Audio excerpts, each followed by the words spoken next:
Welcome to Sasi media. மக்களே, wish you happy new year. இந்த 2026 உங்களுக்கான ஒரு வருடமாக இருக்க போது நீங்கள் நினச்ச எல்லாமே நடக்கணும் அப்படிங்கிறத விஷ் பண்ணிவிட்டு நம்ம வீடியோக்குள்ளே போயிடலாம். இன்றைக்கான டாஸ்க் வந்து கில்லர் காயின் டாஸ்க்னு வந்து நடந்திருக்கு. அங்கே என்னென்ன நடந்தது அப்படிங்கிறத நான் உங்களுக்கு சொல்கிறதுக்கு முன்னாடி வீடியோவை லைக் பண்ணுங்கள். இன்றைக்கி நியூ இயர் அதுமா நீங்கள் எனக்கு செய்ய வேண்டிய மிகப்பெரிய உதவி என்னென்னா வீடியோவை லைக் பண்ணுறது தான். லைக் பண்ணுங்கள். முதல் நாள் அதுமா உங்களுடைய பிளெஸ்ஸிங்கை எனக்கு கொடுங்க அப்படிங்கிறத சொல்லிவிட்டு இன்றைக்கி நடந்த அந்த கில்லர் காயின் டாஸ்கில் வந்து யார் முதல் இடத்துல இருக்கா, கடைசி இடத்துல யார் இருக்கா. இந்த கில்லர் காயின் டாஸ்க் வந்து ஒவ்வொரு சீசனும் நடக்கும். அதாவது அதிரி புதிரியாக போகும். பெரிய சண்டைகள் வரும், உளுந்து ஏந்திரிக்கிறது, இந்த மாதிரி நிறைய விஷயங்கள் இதில் நடக்கும். இன்றைக்கி வீட்டுக்குள்ளே போன அந்த டாஸ்கில் பார்த்தீங்கன்னா ஒன்றும் பெருசாக நடக்கலையா, சண்டைகள்லாம் நடக்கலையா. ஆனால் சண்டைக்கு அப்புறம் இன்னொரு விஷயம் வந்து நடந்திருக்கு. அதை வந்து அடுத்த இதில் சொல்கிறேன். அதே போல் ஓட்டிங் வந்து கொஞ்சம் கிடச்சிருக்கு. ஓட்டிங்கில் சில மாற்றங்கள் வந்திருக்கு. அதில் பார்வதிக்கான ஓட்டுகள் ரொம்ப கம்மியாகிட்டு இருக்கான். அது என்னென்ன அப்படிங்கிறத பார்த்துடலாம். சபரி வந்து 5th பொசிஷனில் வந்துட்டார். அப்படிங்கிறத தாண்டி அடுத்த கட்டத்துக்கு 4வது பொசிஷனுக்கு முன்னாடி போயிட்டுருக்காரு அப்படிங்கிற மாதிரி சொல்லியிருக்காங்க. கன்ஃபார்ம் நியூஸை வந்து நான் உங்களுக்கு அடுத்த மதியான வீடியோவில் சொல்லிடுறேன். சரி, இந்த கில்லர் காயின் டாஸ்கில் என்ன ஆச்சு அப்படின்னு பார்த்தீங்கன்னா பிளான் போட்டு தூக்கியிருக்காங்க அப்படிங்கிறது தான். விக்கல்ஸ் விக்ரம், அரோரா, சுபிக்ஷா, கானா வினோத் இவங்கெல்லாம் ஒரு பிளான் பண்ணி ஒரு டீமாக இருந்து இவங்களுடைய பிளானில் வந்து முதல்ல சபரி அடிக்கணும் அப்படிங்கிறத வந்து முடிவு பண்ணி பிளான் போட்டிருக்காங்க. அதாவது சபரி அந்த பாயிண்ட்ஸ் டேபிளில் யார் முதல்ல இருக்காங்களோ அவங்கள அடிச்சிடலாம் அப்படிங்கிற ஒரு முடிவு எடுத்திருக்காங்க. விக்கல்ஸை பொறுத்த வரைக்கும் அதுதான். அவரை பொறுத்த வரைக்கும் பிளான் பண்ணி அடிக்கிறது. அவரால் எதுவுமே பண்ண முடியாது. அடுத்தவனுக்கு எடுத்து விடுற கேமில் அவர் அழகாக சூப்பராக விளாண்டுட்டு இருப்பார் இல்லையா. அதை தான் நேற்றுமே பார்த்தீங்கன்னா போய் தொடர்ந்து யார் அடிக்க முடியுமோ மற்றவங்களாம் கூட கொஞ்சம் இறக்கப்பட்டு விட்டுட்டாங்க. சரி போதும், நம்மளால் முடியலன்னு. அவர் டயர்டே ஆகலையே, முடிஞ்ச அளவுக்கு அடித்து காலி பண்ணுவோன்னு. அது கேம் தான், அது தப்பு சொல்லலை. ஆனால் அவர் இண்டிவிஜுவல் கேமை கோட்டை விட்டார்ல, அதை தான் சொல்ல வரேன். இதில் அவர் தப்பாக நான் சொல்லலை. நீ வேறு அதுமா யாரையும் தப்பாக சொல்ல வேணாம். இந்த முனைப்பை வந்து அவருடைய இண்டிவிஜுவல் கேம் அங்கே ஒன்று விளாண்டார்ல, அடுத்தவங்களை காலி பண்ணுற கேமை விட முன்னாடி அவர் ஒரு கேமை வந்து டக்குன்னு வெளியில் வந்துகிட்டு இருக்கார் இல்லையா, அதை தான் சொல்கிறேன். அதில் அவர் ஃபோக்கஸ் பண்ணால் அவருக்கு ஓட்டுகள் வரும். அதாவது அஃபிஷியல் அன்அஃபிஷியல் ரெண்டுத்துலேயுமே திணறிக்கிட்டு இருக்கார். அதுதான். சரி, இதில் என்ன பண்ணாங்க, பிளான் போட்டு இது ஸ்கெட்ச் போட்டிருக்காங்க. இந்த டாஸ்க் என்னன்னா, அதாவது ஒரு கோட் ஒன்று கொடுத்துருப்பாங்க. அதில் வந்து அந்த காயினை ஒட்டி வைக்கணும். அதாவது அதை பிளாக் பால் இருந்ததில்ல, யார்கிட்ட பிளாக் பால் இருக்கோ அவங்க அவுட்டு அப்படிங்கிற மாதிரி. இந்த கில்லர் காயின் யாருடைய இதில் இருக்கோ அவங்க வந்து அவுட்டு அப்படிங்கிற மாதிரி தான்.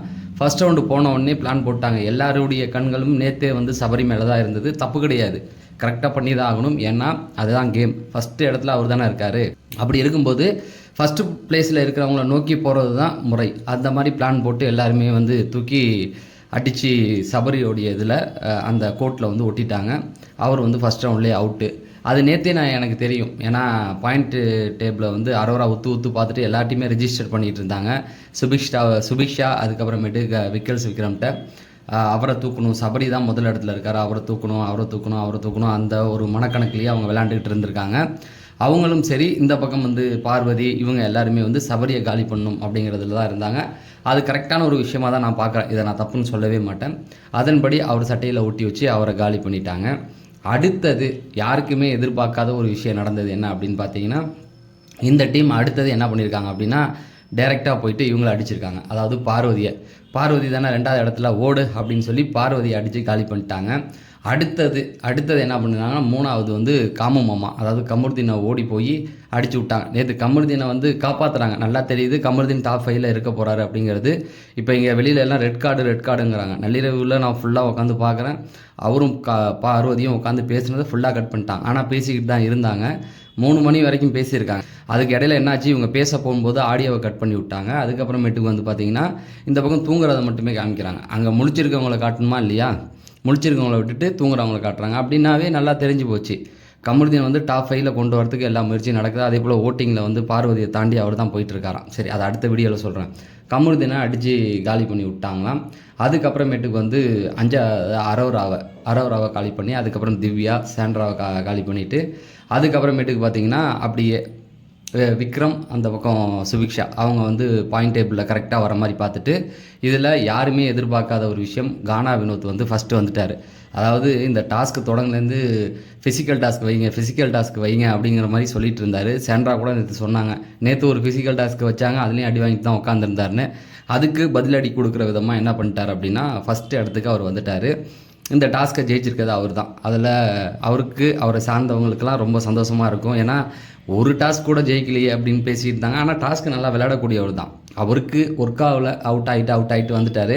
இதில் வந்து அவர் ஜெயிச்சிட்டாரு அப்படிங்கிறது தான். கானா வினோத்துக்கு நம்ம வாழ்த்துக்களை சொல்லிடுவோம். இப்போ பாயிண்ட் டேபிளில் யார் யார் முதல்ல இருக்கா அப்படிங்கிறத பார்த்துருவோம். கூடுதலாக இன்னும் 2 விஷயங்கள் சொல்லிடுறேன். இன்றைக்கி வந்து ஒரு டாஸ்க்கு தான் நடந்ததாக சொல்கிறாங்க. ஏன்னா நைட்டு வந்து நியூ இயர் செலிப்ரேஷன் இருக்கு இல்லையா, அதனால் ஒரு டாஸ்க்கு மட்டும் வச்சுட்டு நிறுத்திட்டாங்க. மேபி நாளைக்கு 3 டாஸ்க்குகள் இருக்க வாய்ப்புகள் இருக்குது. நைட்டு வந்து ஆட்டம் பாட்டம் கொண்டாட்டம் ஃபன் மோடு இதெல்லாம் வந்து கொண்டு வந்திருக்காங்க. அதுவும் வந்து 1 hour எபிசோடில் காட்டிடுவாங்க. வேறு லெவலில் சம்பவமாக இருக்க போது. அடுத்தது பார்த்தீங்கன்னா பாயிண்ட் டேபிளில் ஃபஸ்ட்டு இடத்துல இருக்கிறது பார்த்தீங்கன்னா நம்ம சபரி தான் இருக்காப்புல. 35 பாயிண்ட்டுகள் வாங்கி 1 பாயிண்ட் தானே கிடச்சிச்சு. ஏற்கனவே 34, இதில் 1 35 எடுத்து ஃபஸ்ட்டு இடத்துல இருக்கார். நாளைக்கு நாள் அவருக்கு கை கொடுத்துச்சு அப்படின்னா டிக்கெட் டு ஃபினாலேயே அவர் வின் பண்ணுவார். அதான் தெரிஞ்சு போச்சு, அவரை டார்கெட் பண்ணி தான் எல்லா கேமும் விளாட்றாங்க அப்படிங்கிறது. அதனால இதில் என்ன ஆகும் அப்படின்னு பார்த்தீங்கன்னா, நாளைக்கு ஒரு 2 டாஸ்கில் வந்து நல்லா விளாண்டுட்டாலும், இந்த ஃபஸ்ட் ரவுண்டில் போகாமல் ஒரு 5 6 இப்படி எடுத்தாலும் அவருக்கு வந்து ஒரு நல்ல வாய்ப்புகள் இருக்குது அப்படிங்கிறது. அது நாளைய பிரச்சனை, நாளைக்கு பார்த்துக்கலாம். 2வது இடத்துல இருக்கிறது பார்வதி தான். நேற்று அவங்க 2வது இடத்துல தான் இருந்தாங்க. 32 பாயிண்ட்டுகள் எடுத்து அவங்க 2வது இடத்துல இருந்தாங்க. 3வது இடத்துல இருக்கிறது கமருதீன் தான். 31 பாயிண்ட்டுகள் வாங்கி அவர் வந்து 3வது இடத்துல இருக்கார். 4வது இடத்துல வந்து விக்கரம் இருக்கார் அப்படிங்கிற மாதிரி செய்திகள் வருது. விக்ரம், திவ்யா, சுபிக்ஷா இவங்க 3 பேருமே வந்து 30 பாயிண்ட்டுகள் எடுத்து அவங்க வந்து 4வது இடத்துல இருக்காங்க. அதில் சாண்ட்ரா வந்து பார்த்திங்கன்னா அடுத்து 29 பாயிண்ட்டுகள் எடுத்திருக்காங்க. இதில் விக்ரம், சுபிக்ஷா, திவ்யா இவங்க 3 பேருமே வந்து சுபிக்ஷா வந்து எதிர்பார்க்கவே முடியல. 2 கேம் விட்டுட்டாங்க. இப்போ மேலே ஏறி வந்துக்கிட்டு இருக்காங்க.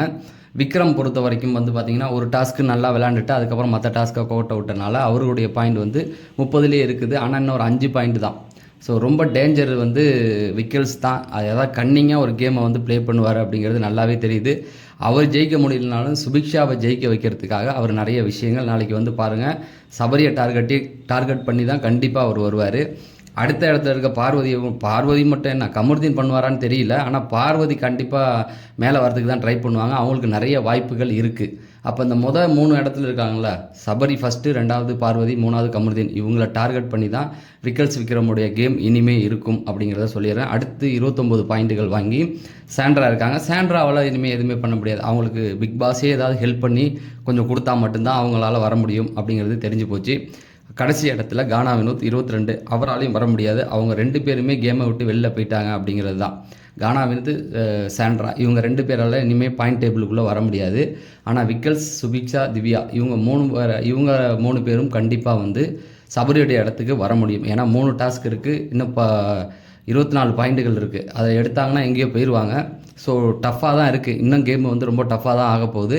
இப்போ நாளைக்கு அந்த 3 டாஸ்கில் என்ன பண்ணுறாங்க அப்படிங்கிறத பார்த்துடலாம். இதுதான் மக்களே, இதில் இன்றைக்கி நடந்த டாஸ்க் 6 அவ்வளோதான். இதில் இன்னும் சபரி முதல் இடத்துல தான் இருக்கார் அப்படிங்கிறத சொல்லிவிட்டு அடுத்தடுத்து அப்டேட்டுகள் வந்து அடுத்த வீடியோவில் சொல்கிறேன் அப்படிங்கிறத சொல்லி விடைபெறேன். நன்றி, வணக்கம்.